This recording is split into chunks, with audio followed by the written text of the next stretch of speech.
નમસ્કાર દર્શક મિત્રો, ન્યૂઝ ફોર ઇન્ડિયામાં આપનું સ્વાગત છે ને હું છું આપની સાથે કુમાર બારોટ. દર્શક મિત્રો, આપણે સૌ જાણીએ છીએ કે ગુજરાતી સાહિત્ય એટલે અદ્ભુત સાહિત્ય, એક ભવ્ય વારસો અને તેના જે તળપદા શબ્દો છે તેનો જો અર્થ ખબર પડે ને તો આપણે ઝૂમી ઉઠીએ. પરંતુ કદાચ આજની યુવા પેઢીને આ લોક સાહિત્ય વિશે એટલું જ્ઞાન નથી. જોકે તેમ છતાં આપણા સમાજમાં ઠેર ઠેર જગ્યાએ જગ્યાએ ન્યૂઝ ટીવી ચેનલ્સમાં અને અલગ અલગ જગ્યાએ સમગ્ર ગુજરાતમાં ડાયરાઓ, સંગીત, સાહિત્ય વગેરેનું કંઈક ને કંઈક આયોજન થતું રહેતું હોય છે. જ્યારે એક વ્યક્તિ મલ્ટી ટેલેન્ટેડ હોય ને ત્યારે તેની પ્રતિભા કંઈક અલગ જ હોય છે. લોક સાહિત્ય, લોકગીત, હાસ્ય કલાકાર, આવું જ્યારે આપણા મનમાં કોઈ વાત આવે ત્યારે એક જ ચિત્ર ઉપસીને આવે છે અને તે છે પંકજભાઈ દવેનું. આજે આપણે ગુજરાતના યુવા અને છતાં ઘણું નોલેજ ધરાવતા એવા પંકજભાઈ દવે સાથે ચર્ચા કરવાની છે લોક સાહિત્યની. તેમની પાસેથી જોક્સ પણ સાંભળવાના છે અને લોકગીતોની કેટલીક વાતો પણ સાંભળવાની છે. તો ચાલો પંકજભાઈ દવે સાથે આજે આપણે ચર્ચા કરવાની છે. પંકજભાઈ, અમારા આજના કાર્યક્રમમાં આપનું ખૂબ ખૂબ સ્વાગત છે. પંકજભાઈ, આપ યુવા કલાકાર છો અને તમારી ઉંમરે જે કહી શકાય કે આ બધા લોક સાહિત્યના તળપદા શબ્દો ને આ બધું આના ગૂઢ રહસ્યો સમજવા ખરેખર બહુ અઘરા હોય છે. તમારી આ સફર ખરેખર ક્યારથી શરૂ થઈ? આમ તો આ કલા છે ને એ વારસામાં પ્રાપ્ત થયેલી કલા છે.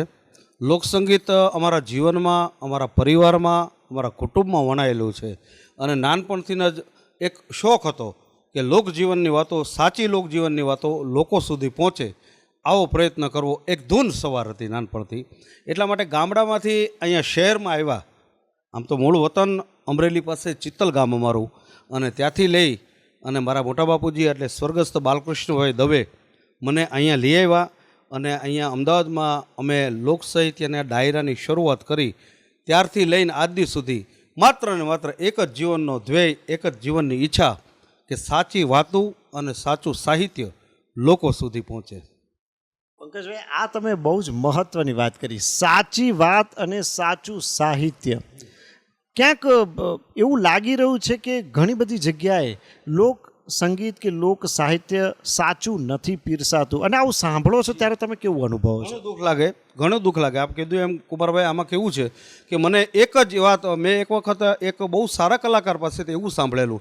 આપણો એક બહુ જાણીતો છંદ છે, એ હાલાજી તારા હાથ વખાણું કે પટ્ટી તારા પગલા વખાણું. રિયલ શબ્દ આ છે કે હાલાજી તારા હાથ વખાણું કે પટ્ટી તારા પગલાં વખાણું. હવે અહીંયા જે સારા કલાકારો, અમુક જે નામચીન કલાકારો છે, આપણે કોઈની ટીકાત્મક ભાષામાં નથી કહેતા, પણ ઘણા કલાકારો એવી ભૂલ કરે છે અને એવું કહે છે કે હાલાજી તારા હાથ વખાણું કે પછી તારા પગલાં વખાણું. પછી ન આવે, પટ્ટી આવે.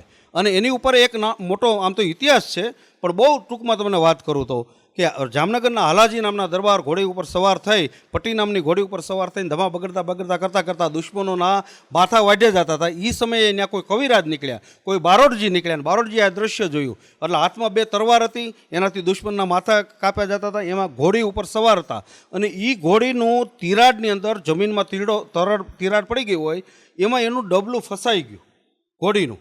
એટલે ઘોડીએ બહુ મહેનત કરી પણ કોઈ હિસાબે નીકળે નહીં. બહુ મહેનત કરી અને ઘોડી એટલો બધો પ્રયત્ન કર્યો પણ ડબલું નીકળતું નહોતું. ત્યારે હાલાજીએ ઘોડી, એ જાતવંત ઘોડી હતી, એને એમ કીધું કે એ ઘોડી, એ પટ્ટી અધવચ્ચે મરવી નાખીશ દુશ્મનોના હાથે. અને એ ઘોડી એ માલિકનો ઈશારો સમજી ગઈ અને એટલો જોરથી આંચકો માર્યો કે એની જે ખરી હતી ને, એ ડબલું હતું ને જે ઘોડીનું, એ તરાડમાં ફસાઈ રહ્યું અને 3 પગે ઘોડી ભાગી. પછી આ કવિએ રચના લખી કે હાલાજી તારા હાથના વખાણ કરું કે પટ્ટી નામની જે ઘોડી છે ને એ પટ્ટી તારા પગલા વખાણું. આ વાત છે સાચી લોક સાહિત્યની. વાહ પંકજભાઈ, ખૂબ ખૂબ સુંદર રીતે તમે આ વાતને રજૂ કરી કે જે કહી શકાય કે આજે આપણે જોઈએ છીએ કે પ્રાણીઓ પ્રત્યે જે પ્રેમ છે પણ એને આ જે રીતે તમે રજૂ કરી છે એ વખતે કવિએ જે રીતે એને લખી અને તમે અત્યારે આ જે વાત જી તમે અત્યારે આ વાત જે સાચી રીતે તમે દર્શાવી, ખરેખર એવું લાગી રહ્યું છે કે ક્યાંક આ સાચી વાત આજના યુવાનો સુધી તો ખાસ પહોંચવી જ જોઈએ. હવે પંકજભાઈ આપે વાત કરી એમ વારસાગત કેટલુંક આપણને મળતું હોય છે. દરેક વ્યક્તિને વારસામાં ક્યાંક ને ક્યાંક મળે. કોઈને સારું સ્વાસ્થ્ય મળે તો કોઈને તમારી જેમ લોકસંગીતનો વારસો મળે. હવે સૌથી પહેલાં વાત કરીએ બાલકૃષ્ણભાઈ દવેની. આપે વાત કરી તો બહુ જ મહાન એક આટલા સાહિત્યકાર થઈ ગયા. એમના વિશે આપ થોડી વાત હમણાં દર્શક મિત્રોને જણાવો. બાલકૃષ્ણભાઈ ઝવેરચંદ મેઘાણીજીની આમ તો પોતે એવું કહેતા કે હું બાલકૃષ્ણ દવે બ્રાહ્મણનો દીકરો હોવા છતાં હું મેઘાણીજીનો બારોટ છું, કારણ કે મેઘાણીજી મને બહુ પ્રિય છે. અને મેઘાણીજીના હરેક ગીતો, હરેક વાતોમાંથી એણે અતિશય જો કોઈને પ્રેમ કર્યો હોય તો એ 14 વર્ષની ચારણ કન્યા જે કાવ્ય હતું, જે મેઘાણીની અમર રચના હતી, એ મેઘાણીજીએ લખ્યા પછી આખા દેશ વિદેશમાં વસતા ગુજરાતીઓ સુધી જો કોઈએ આ ચારણ કન્યાને પહોંચાડી હોય ને તો એ સ્વર્ગસ્થ બાલકૃષ્ણભાઈ દવે હતા. અને બાલકૃષ્ણભાઈનો મારા જીવનમાં એક જ મંત્ર, એક જ ઉપદેશ જે મેં જીવનભર હું જીવીશ ત્યાં સુધી એ મંત્રને હું પાળીશ કે એમણે મને સ્ટેજ ઉપર ચડતા પહેલાં એક જ વાક્ય કીધું હતું કે કદાચ સ્ટેજથી નીચે ઉતરી જવાય ને તો એક ક્ષણનું મોડું નહીં કરતો, પણ તું તારા સ્તરથી કોઈ દિવસ નીચે ઉતરવાનો પ્રયત્ન ન કરતો. આ મારા જીવનનો મંત્ર છે બાલકૃષ્ણભાઈમાં. પંકજભાઈ આ બહુ મહત્ત્વની વસ્તુ છે. વ્યક્તિએ પોતાનું જે ઘડતર છે, એનું જે ચારિત્ર છે, એને આજે સચોટ વાત કરી છે ને બાલકૃષ્ણભાઈ, આ ખરેખર ખૂબ સુંદર કહેવાય. હવે તમે બીજી પણ એક વાત કરી હતી પ્રફુલ્લભાઈ દવે, બરાબર છે, ઘેઘૂર કંઠના માલિક પ્રફુલ્લભાઈનો આપનું જે આ જે કંઈ સફર છે જીવનની, તેમાં તેમનો કેવો ફાળો રહ્યો? પ્રફુલ્લભાઈ અમારા કાકા થાય અને પ્રફુલ્લભાઈની ખૂબ જ પ્રેરણા રહી છે અમારી ઉપર. અને અમારા કાકા છે એટલું જ નહીં, લોકસંગીતના એક અડાભીડ કલાકાર કહી શકાય. અને જેને હું તો એમ કહું કે બાલકૃષ્ણભાઈ અને પ્રફુલ્લભાઈએ ગુજરાતની પ્રજાને, એટલે સૌરાષ્ટ્રમાં તો એ જાણીતા હતા જ, મૂળ વતની સૌરાષ્ટ્રના હતા, પણ ઉત્તર ગુજરાત, દક્ષિણ ગુજરાત, ઇવન દેશ વિદેશમાં અને બીજા રાજ્યોમાં આપણા જે ગુજરાતીઓ વસે છે ત્યાં સુધી કદાચ લોકસંગીતના ડાયરાને અને એના ગીતોને, એની વાતોને સહજતાથી, સરળતાથી પહોંચાડી હોય તો આ બંને કલાકારોનો હું સિંહ ફાળો માનું છું. અચ્છા, તમે અત્યાર સુધીમાં તમને લોક સાહિત્યમાં કોઈ વસ્તુ બહુ જ સ્પર્શી ગઈ હોય એવી કોઈ એકાદ વાત દર્શક મિત્રોમાં? લોકજીવનમાં તો એક વાત એવી છે કુમારભાઈ કે માણસના હૃદયમાં કદાચ એક વાત, નાનકડી વાત હોય, આપણો એક દુહો હોય તો એની પાછળ એક ઇતિહાસ પડ્યો હોય, એક ગીત હોય તો એની પાછળ એક ઇતિહાસ હોય, એક ભજનની લીટી હોય તો એની પાછળ પણ એક ઇતિહાસ પડ્યો છે. એટલે લોકજીવનની વાતો તો ખૂબ જ હૃદયમાં બધી જ વણાયેલી છે, પણ અતિશય પ્રિય વાત કહી શકાય તો લોકજીવનમાં તો કદાચ એનું કહેવા બેસીએ તો ઘણો સમય નીકળી જાય. પણ લોકસંગીત માટે લોકસંગીત એ જ વસ્તુ એવી છે કે એ અમારા હૃદયને હાવ રાતને દિવસ કદાચ અમને તમે ઊંઘમાંથી જગાડીને એમ કહો કે તમારે આ દુહો ગાવાનો છે એટલે અમે તરત એને બિલકુલ કંટાળા વગર જાગી અને તરત દુહો સંભળાવી. આ અમારો લોકસંગીત પ્રત્યેનો પ્રેમ. એક દુહો અમારા દર્શક મિત્રો માટે થઈ જાય પંકજ. એ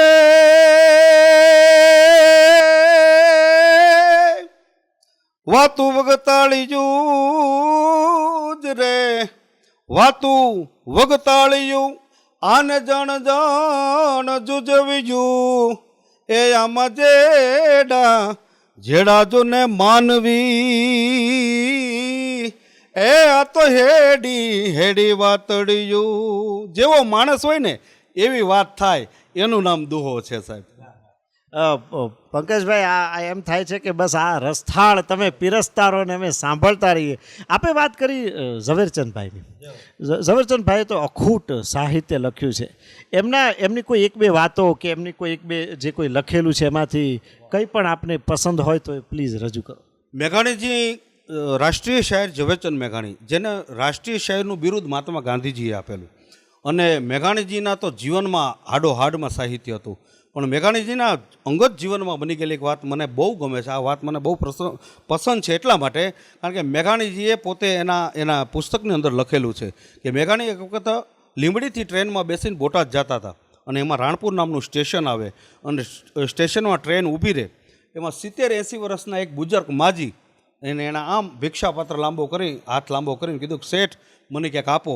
મેઘાણી બહુ ઝીણા હતા એટલે મેઘાણી કીધું કે માં મને આપવામાં વાંધો નથી, પણ મારા એક પ્રશ્નનો જવાબ આપીશ. કે બોલો ને બાપા. એ કે માં તારે આ ઉંમરે માગવા નીકળવું પડ્યું, તારા દીકરા નથી, અગર તો તારા દીકરા તને સાચવતા નથી. આટલું કીધું ને એટલે માજીની આંખમાંથી દડક દડક દડક કરતા આંસુડા પડી ગયા.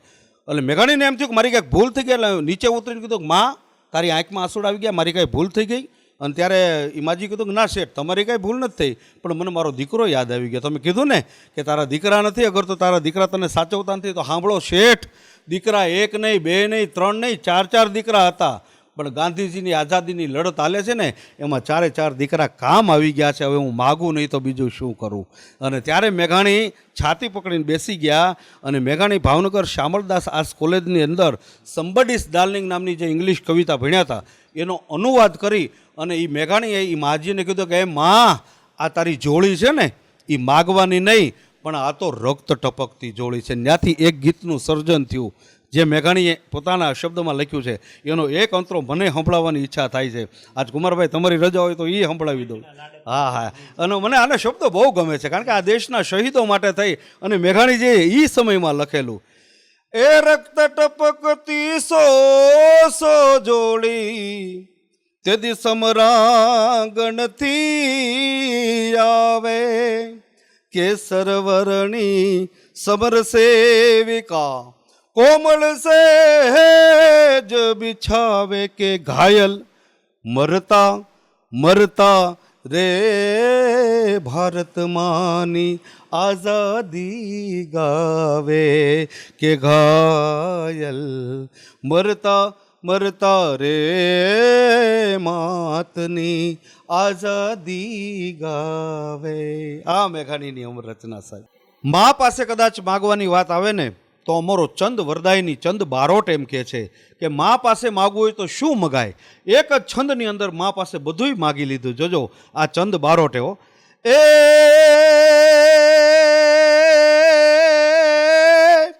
માડી રિદ્ધિ દે સિદ્ધિ દે અશ્ર ઉનિધિ દે વંશમાં વૃદ્ધિ દે બાકબાની એ મારા હૃદયમાં જ્ઞાન દે ચિત્તમાં ધ્યાન દે અભય વરદાન દે શંભુરાની દુઃખ સબ દૂર કર સુખ ભરપૂર કર આશા સંપૂર્ણ કર દાસ જાણી આ સ્વજન સે હિત દે કુટુંબ સે પ્રીત દે જંગમાં જીત દે મા ભવાની માડી જંગમાં જીત દે મા ભવાની માડી જંગમાં જીત દે મા ભવાની. પંકજભાઈ આપે દરેક રસને આપે પ્રસ્તુત ખાસ કરીને આજે માજીની વાત કરી એક કરુણ રસ કહેવાય. કદાચ જો વધારે ઓડિયન્સ હોય તો આંખમાંથી આંસુ પણ આવી જાય. હવે મેં એવું પણ સાંભળ્યું છે કે બહુ જ સારા હાસ્ય કલાકાર છો આપ, તો હું તો એવું ઈચ્છું કે ભાઈ કંઈક એવી બે ચાર વાતો કરો કે આમ મજા પડી જાય, મોજ પડી જાય. જીવનમાં હસવું પણ બહુ જરૂરી છે પણ એની એક મર્યાદા છે. કોઈના બેસણામાં જઈને એમ ન કહેવાય કે બા વિયા ગયા તો એના બાપા વિયા જાય. હસવું જીવનમાં બહુ જરૂરી છે કારણ કે અમારો એક લોકસંગીતનો દુહો છે કુમારભાઈ. હસમુખા ને હેતાવળા જે મલકીને કાઢે વેણ એને કાંટોય ન વાગજો ભલે ને હોય પારકા શેણ. માણસને હસવું બહુ જીવનમાં જરૂર. નકર માણસ અત્યારે દાંત નથી કાઢી શકતા.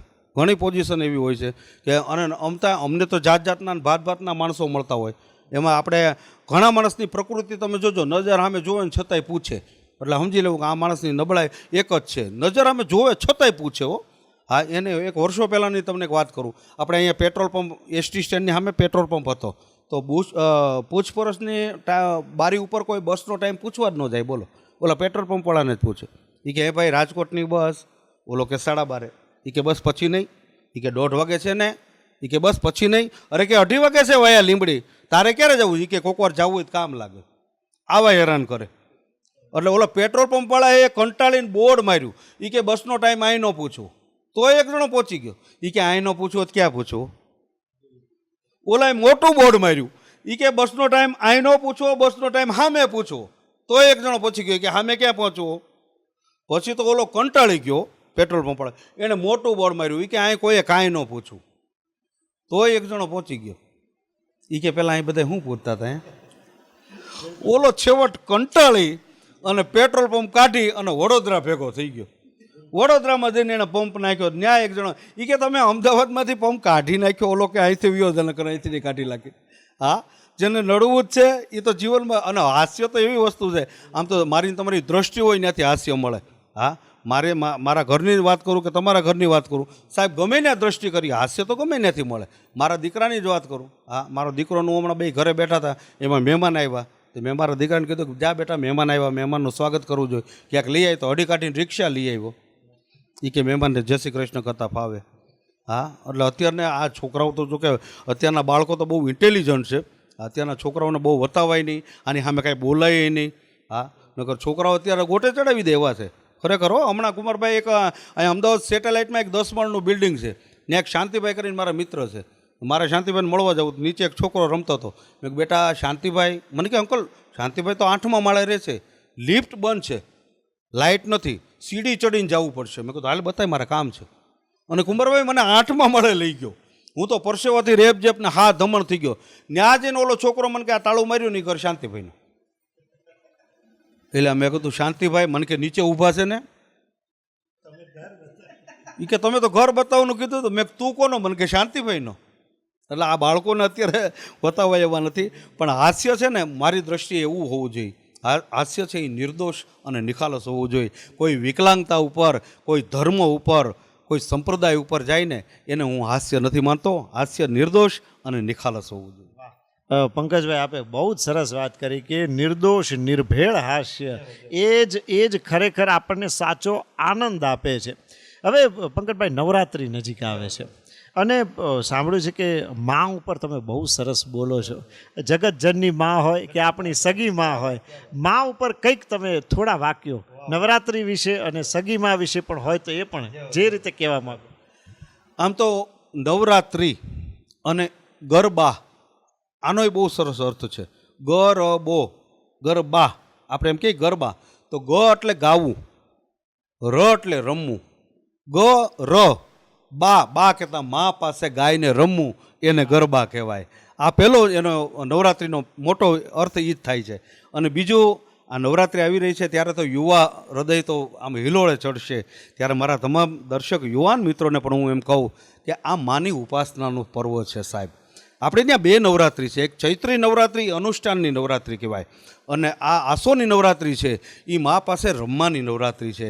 ત્યારે હું યુવાન મિત્રો ભાઈઓ બહેનોને ખાસ એક હૃદયના ભાવથી એક ભાઈ તરીકે હું કહું કે સાહેબ આવનારી નવરાત્રિમાં આપણે એક હિન્દુના દીકરા દીકરીઓ તરીકે એટલી પવિત્રતા જળવાય અને એટલું જ આપણી મા પ્રત્યેની આપણે લગાવને શ્રદ્ધા રહે એવા ભાવ સાથે ગરબા રમજો, તો આવનારી પેઢીને પણ એના સંસ્કાર આમનામ જળવાઈ રહેશે. અને ગરબો છે ને, ગરબા તો છે ને સાહેબ ગુજરાતીઓની શાન કહેવાય.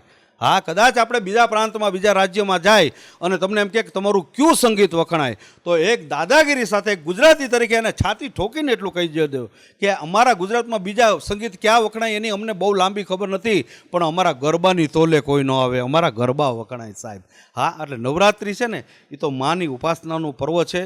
અને મા જગદંબા માટે કદાચ તમે કીધું એમ કે મા પછી જન્મ દેવાવાળી હોય તોય ભલે અને મા જગદંબા હોય તોય ભલે. અને બીજો એક સંદેશ એ પણ આપું કે કદાચ હું ઘણા મિત્રોને એવા મિત્રો જે મા બાપને નથી માનતા એવા મિત્રોને કહું છું કે કદાચ કોઈ ડુંગરે નહીં ચડો ને તો ચાલશે, ચોટીલા નહીં જાઓ ચાલશે, પાવાગઢ નહીં જાઓ ચાલશે, અંબાજી નહીં જાઓ ચાલશે, કારણ કે તમારી ઉમરાવાળી રાજી રહેશે ને તો ડુંગરાવાળી તો એમને મને તમને મોજ કરાવશે. પહેલાં ઉમરાવાળીને રાજી રાખજો મારા બાપ. હા, અને એટલા માટે કવિ કાગ બાપુ એમ કે હું મોઢે બોલું માં ત્યાં મને સાચે જ બાળપણ સાંભળે, પછી મલક આખાની મજા મને કડવી લાગે કાગડા, કારણ કે મળી નહીં હરીને માં તેથી પરમેશ્વર પણ પશુ બન્યા, પણ જાયો જશોદાનો કુંવર કાન કહેવાનો કાગડા, માઈ માં અને બીજા બધા વગડાના વાસ. પંકજભાઈ, ખરેખર એક જે કહી શકાય કે મા વિશેની આપે જે આ છેલ્લે જે રજૂઆત કરીને, ખાસ કરીને અમારા યુવા જે દર્શક મિત્રો છે તેમને તમે જે આ સંદેશો આપ્યો ને અને અમારા કાર્યક્રમમાં આપ જોડાયા તે બદલ અમે આપના ખૂબ ખૂબ આભારી છીએ. જી બિલકુલ. જોયું ને દર્શક મિત્રો, પંકજભાઈ દવે એક યુવા કલાકાર, લોક સાહિત્ય, લોક સંગીત અને હાસ્યનું જે કહી શકાય કે તેમની પાસે ખજાનો છે. તેમણે કેટલી સુંદર આજે આપણને સૌને વાત કરી. તેમણે ઝવેરચંદભાઈની પણ વાત કરી અને તેમણે કવિ કાગની પણ વાત કરી. હવે સૌથી મહત્ત્વનું એ છે કે આજે આપણે સૌ જાણીએ છીએ કે ક્રિએટિવિટીની કમી જોવા મળે છે અને ખાસ કરીને હવે તો આપણે એ પણ સાંભળીએ છીએ કે ભાઈ હિન્દી ફિલ્મોમાં ક્રિએટિવિટીની કમી આવી ગઈ છે. ત્યારે મને એવું લાગે છે કે જો ગુજરાતી સાહિત્ય પરથી હિન્દી ફિલ્મો બનાવવામાં આવે ને તો ખરેખર કંઈક નવું જ ઉગીને આવી નીકળશે. અને માટે છેલ્લે હું એક જ વાત કહીશ કે ઘટમાં ઘોડા થનગને અને આતમ વિંજે પાંખ, અણદીઠેલી ભૂમ પર યૌવન માંડે આંખ. કંઈક યુવાનોએ નવું કરવું હોય તો કંઈક નવું કરીને બતાવશો તો જ તમારું મોટું નામ થશે, તો જ નવી ક્રિએટિવિટી, નવું ઇનોવેશન બહાર આવશે. હાલ અમારા કાર્યક્રમમાં બસ આટલું જ. ફરી મળીશું એક નવા વિષય સાથે. ત્યાં સુધી રજા આપશો. નમસ્કાર.